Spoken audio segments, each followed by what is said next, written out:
snack. Me and you gonna have a little chat about books. Hi guys! So I am here today to do a very exciting video. This is going to be a video where I talk about, I think, around 18 different books that I'm super excited about. They all have release dates. I've only included ones that have release dates, so there are other things that I'm so excited about that may or may not come out in 2016.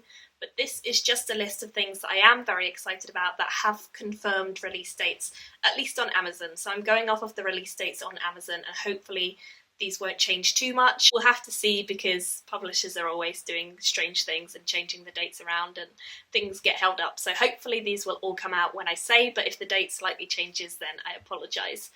Now, let's get into it. I'm going to do them in date order, so we'll start with the stuff from January and we'll move all the way through to July, because I have a few in July. I know that's not quite half the year, that's a little bit more, but that's how we're rolling. The first one that I'm super excited about is All the Birds in the Sky by Charlie Jane Anders. You may have seen this on a couple of other people's channels. It sounds really interesting.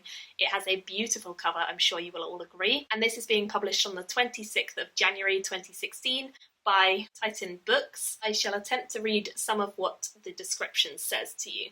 Patricia is a witch who can communicate with animals. Lawrence is a mad scientist and an inventor of the 2-second time machine. As teenagers, they gravitate towards one another, sharing in the horrors of growing up weird, but their lives take different paths. When they meet again as adults, Lawrence is an engineering genius trying to save the world and live up to his reputation in near-future San Francisco. Meanwhile, Patricia is a graduate of Elliotsie Mays, a hidden academy for the magically gifted, working hard to prove to her fellow magicians and secretly repair the Earth's ever-growing ailments. As they attempt to save our future, Lawrence and Patricia's shared past pulls them back together, and though they come from different worlds, when they collide, the witch and the scientist will discover maybe they understand each other better than anyone.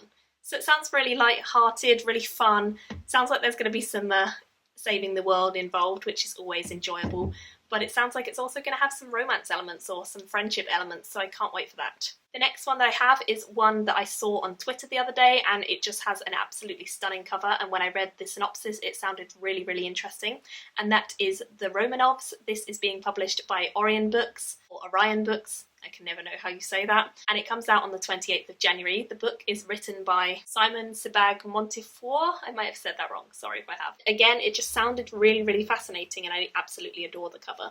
It says, "This is an intimate story of 20 Tsars and Tsarinas, some touched by genius, some by madness, but all inspired by holy autocracy and imperial ambition." Montefiore's gripping chronicle reveals their secret world of unlimited power and ruthless empire building, overshadowed by palace conspiracy, family rivalries, sexual decadence, and wild extravagance, and peopled by a cast of adventurers, courtesans, revolutionaries, and poets, from Ivan the Terrible to Tolstoy, from Queen Victoria to Lenin. To rule Russia was both imperial sacred mission and poisoned chalice. 6 Tsars were murdered, and all of the Romanovs lived under constant threat to their lives.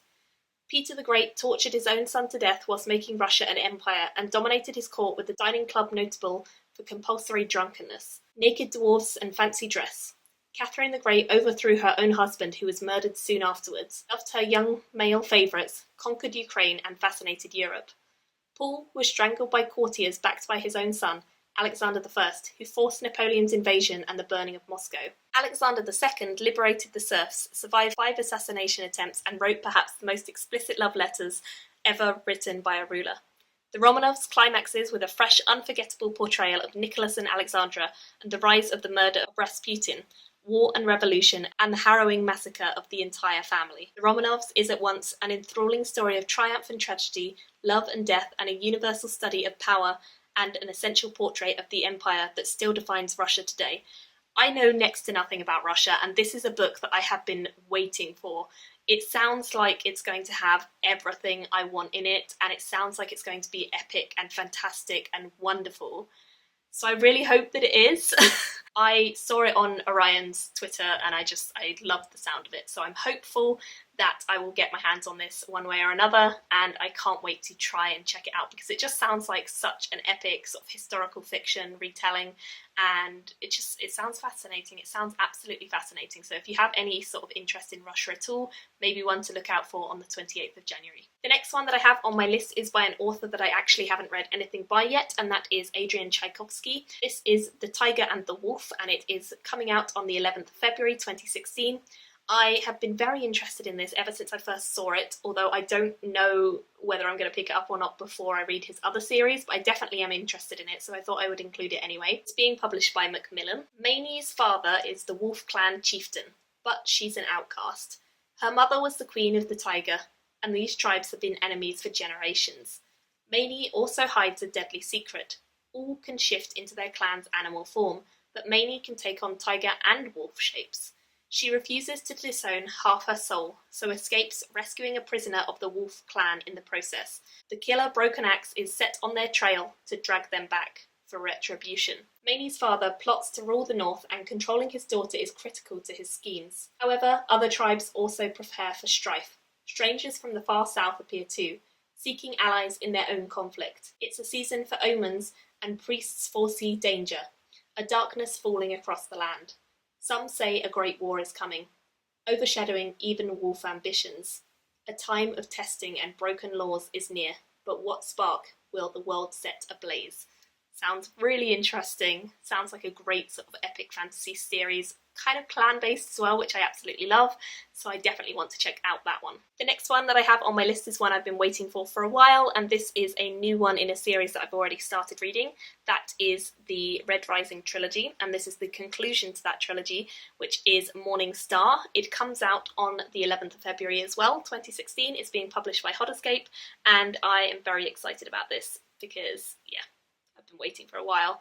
Don't really want to give a lot away other than it is a sort of sci-fi-esque series. It's about a young boy called Darrow who discovers that he's been lied to all of his life by society, and that things that he has been led to believe are not in fact true, and so he decides he's going to sort of revolt against the top dogs and kind of form his own way of doing things and sort of be a inside spy. So it's a really interesting concept, and I'm really looking forward to seeing how the whole thing is wrapped up, so I can't wait for that. Another one which is a continuation of a series, so I don't again want to give anything away. This is Calamity. It is by Brandon Sanderson, and this one comes out on the 18th of February 2016.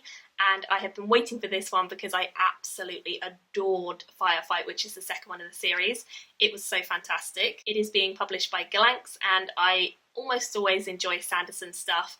This one I've included instead of Bands of Mourning because although Bands of Mourning also comes out actually before this, it comes out on the 28th of January 2016, I'm not as excited about Bands of Mourning as I am about Calamity. So Calamity is the one that I'm way more into, and I can't wait for this. It's about this world where superheroes and people with superpowers are kind of the bad guys, and everyone else has to kind of face that and deal with that and sort of see how they can possibly fight back against these horrible super villain-esque people, and I really enjoy it, and it's fun. It's a really fun series, so that one I'm super excited about. Another one that I'm intrigued by, but I haven't yet decided whether or not I'm going to pick it up, so I thought I would include it on this list anyway, and that is United States of Japan, which is by Peter Tiaris, I'm not sure how you say it. It's coming out on the 3rd of March 2016, and it's being published by Angry Robot, which is why I've got it on this list, because they usually publish some really great things.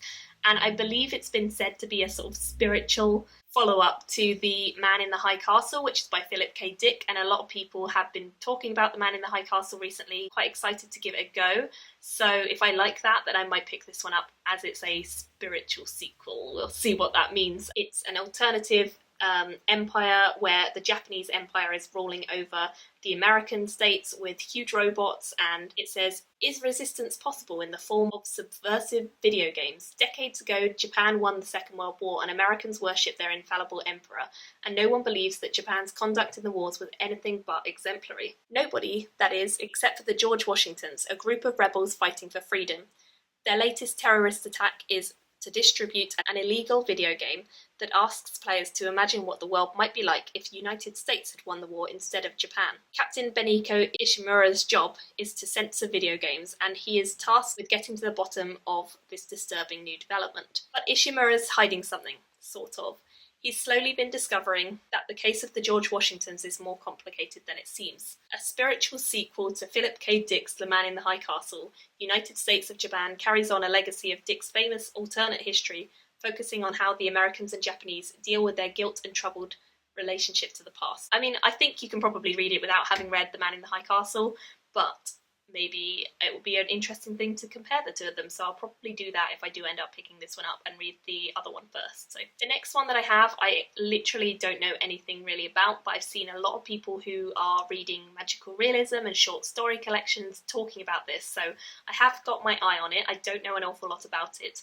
It is called The Unfinished World and Other Stories, and it's by Amber Sparks, and it comes out on the 8th of March 2016. It's being published by W.W. Norton. It has an absolutely stunning cover, so I think this is just a short story collection. I get the impression that it's going to have some sort of magical element to it, just from the sort of whimsical space type cover, but I could be wrong, and if you know any more about this, then you're probably way ahead of me. I'm sure that if other people like Mercedes and Jen and people like that are talking about it, then it may well be one to watch out for, because they have a lot more experience than I do with short story collections, but I've recently been getting way more into them, and I've been wanting to pick up a few more, so this is one I may end up collecting and adding to my collection soon. The next one on my list is again by an author that I've never read anything by, but I'm very intrigued about this one, and this is called The Winged Histories, a novel. It's by Sophia Samatar, and it comes out in March on the 31st. Apparently, Sophie Samatar is the author of a crowd-funded book which won loads of awards, including the World Fantasy Award, and it's called A Stranger in Alondria,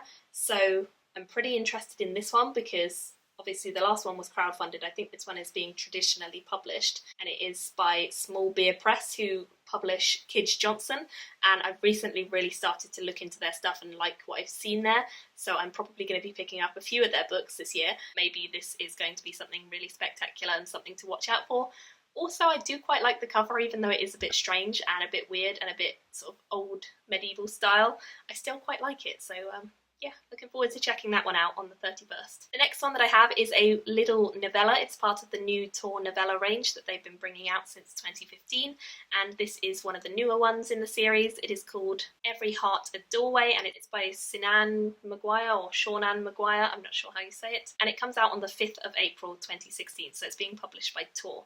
This I'm very intrigued by because I really want to pick up a couple of other Tor novellas after reading The Witches of Lichford, and that was fantastic. And this one sounds like it's going to be really intriguing, and I love the cover of this. It's so beautiful with the open door and the sort of wilderness and all the trees and the sunlight behind it. It's just beautiful. Apparently the author is female. Someone has written a review of it, so I'm just going to read out a bit of that. It says, "You see, sometimes doorways to other worlds open for misfit children with aching hearts. Sometimes these worlds deliver children back to us, deeply changed, telling fantastic tales and pining for these places that no longer want them, and driving their families to despair. Nancy lived in an underworld where she served the Lord of Death. Sumi lived in an upside-down world where she dreamed of marrying a candy corn farmer.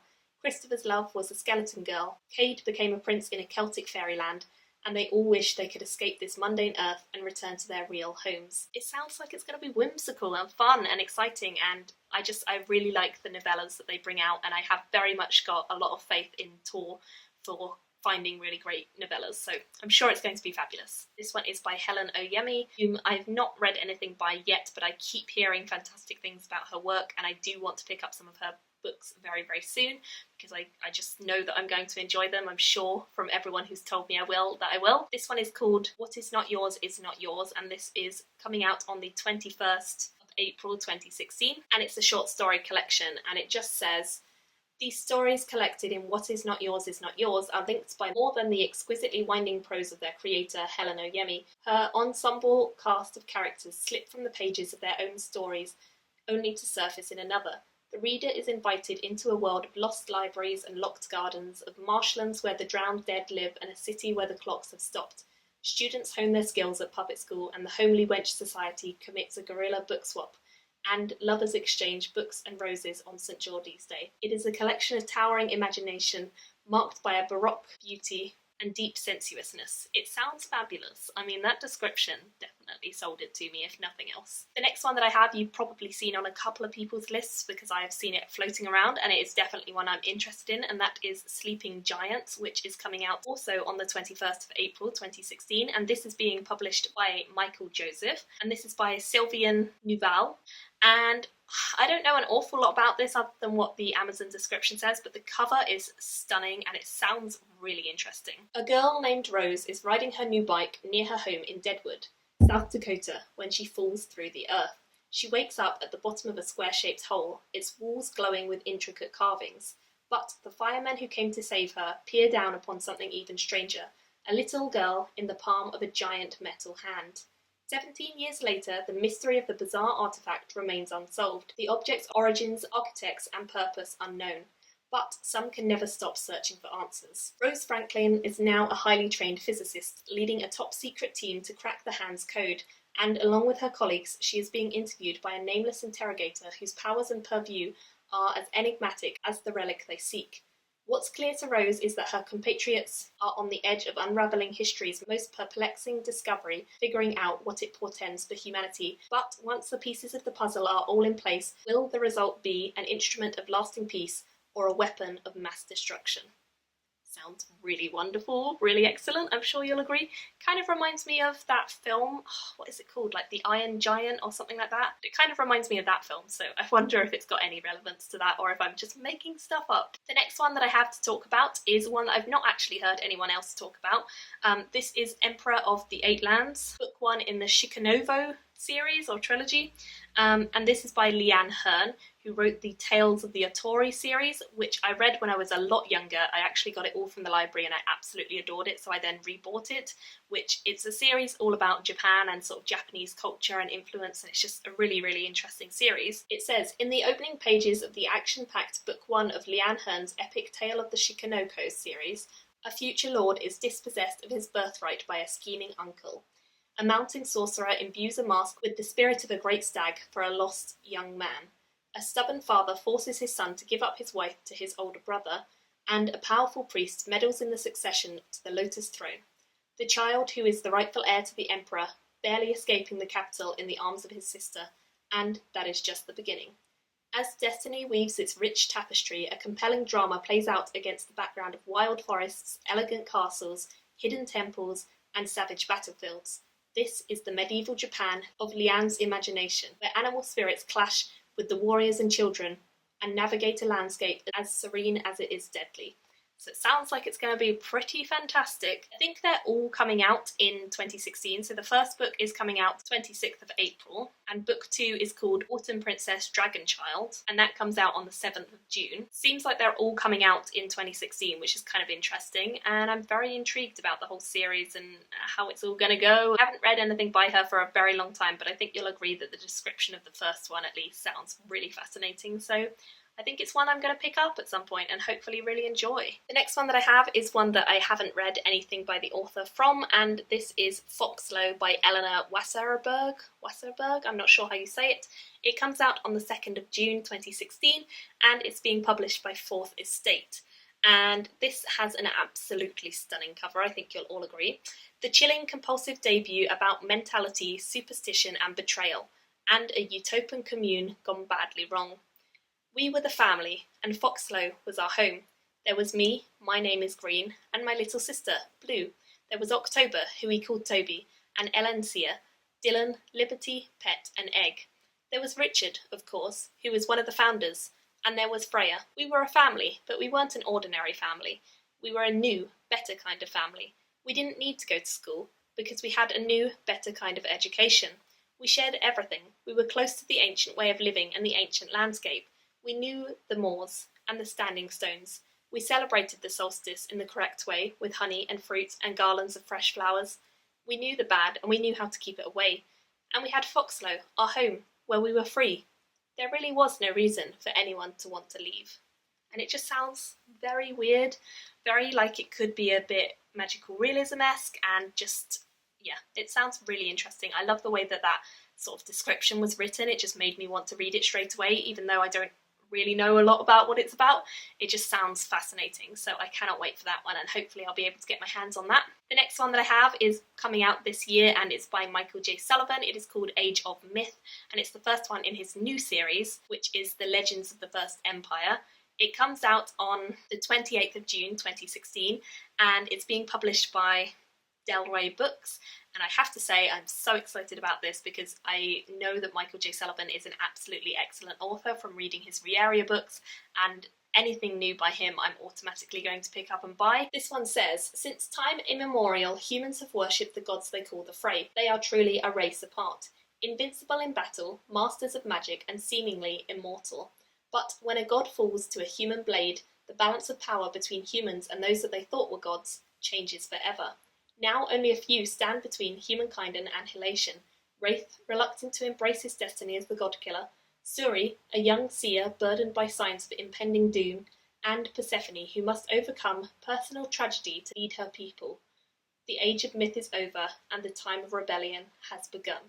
Sounds like it's going to be great. We all know that Michael J. Sullivan is an absolute star of a writer, and I can't wait to read it. The next one that I have is Arabella of Mars, and this has a very awesome cover.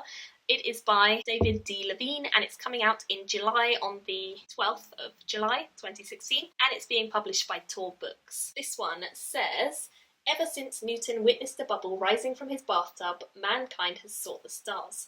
When William III of England commissioned Captain William Kidd to command the first expedition to Mars in the late 1600s, they proved that space travel was both profitable and possible.